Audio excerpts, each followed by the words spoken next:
ISI chief से मुलाकात के बाद ओवरसीज़ पाकिस्तानियों को एहसास हो गया है कि फ़ौज पाकिस्तान में जमहूरियत को बहाल नहीं करना चाहती। जवाब में ओवरसीज़ पाकिस्तानियों ने भी फैसला कर लिया है कि अब मज़ीद दबाव बढ़ाया जाएगा, जबकि आईएसआई चीफ ने तो मुलाकात में ये मुतालबा किया था कि आप टेम्परेचर कम करें, 3-4 हफ्तों में इमरान खान की रिहाई मुमकिन हो जाएगी। लेकिन ओवरसीज़ पाकिस्तानी इसको एक लॉलीपॉप करार दे रहे हैं। इमरान रियाज भी क्योंकि अब ओवरसीज़ बन चुके हैं, इसलिए उनको इन मामलात का ज़्यादा इल्म है। अब इमरान रियाज ने क्या कहा है, ओवरसीज़ अब क्या करने जा रहे हैं, ये आप ज़रा सुने। एस्टैब्लिशमेंट के लिए अच्छी खबर नहीं है और ओवरसीज़ पाकिस्तानियों ने एक बड़ा फैसला किया है और वो इस तरह कि मेरी बहुत सारे ओवरसीज़ पाकिस्तानियों से बात हुई है और अब वो ये दावा कर रहे हैं कि जो एपिसोड हुई डीजी आईएसआई से मुलाकात वाली, इस एपिसोड के बाद ओवरसीज़ पाकिस्तानियों को कम से कम इस बात की समझ आ गई है कि पाकिस्तान की मिलिट्री एस्टेब्लिशमेंट का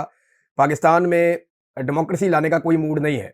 यानी वो पाकिस्तान में जमहूरियत नहीं आने देंगे और वो अपना कंट्रोल इस निज़ाम के ऊपर रखेंगे। ये बात बड़ी क्लियर हो गई है। यानी उन्होंने कहा जी जरदारी बहुत बेहतर है, ये फैसला वही कर रहे हैं। उन्होंने कहा जी हमने पहले भी धांधलियाँ की हैं, अब भी हमने धांधलियाँ कर दी हैं। वो ये कहते हैं आइंदा भी चीज़ें वही कंट्रोल करेंगे और वो मामलात करना चाहते हैं। ना वो कहते हैं कि नए इलेक्शन कब करवाने हैं, ना वो ये बताते हैं कि इमरान खान साहब को कैसे छोड़ा जाएगा और कैसे 2 नंबरी बंद की जाएगी। और वो कानूनी चीज़ों पे बात करने की बजाय, यानी होना तो ये चाहिए था, वो कहते हैं जी कानूनी केसेज़ है, अदालत में जाके लड़ दें आप। उन्होंने कहा नहीं, आप टेम्परेचर नीचे लेकर आएँ, हम भी नीचे लेकर आएँगे, फिर 4-5 हफ्ते में इमरान खान को छोड़ देंगे। इसका मतलब ये है, और ये एतराफ़ जुर्म है, कि ये जितने भी केसेज़ इमरान खान साहब के ऊपर बने हुए हैं, इनकी कोई कानूनी हैसियत नहीं है।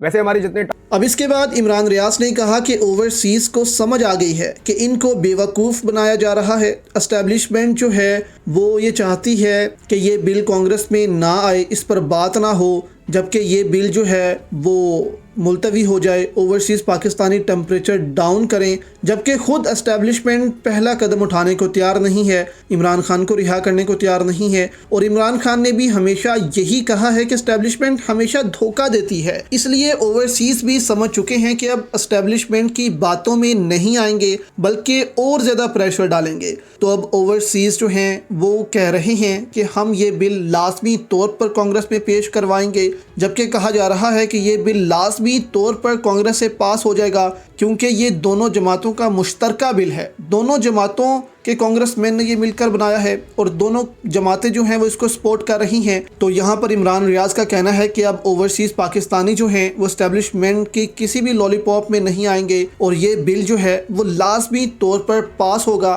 ताकि एस्टेब्लिशमेंट जो है वो पहला कदम खुद उठाए। हमें ना कहे कि आप टेम्परेचर डाउन करें, बल्कि टेम्परेचर खुद डाउन करे एस्टेब्लिशमेंट।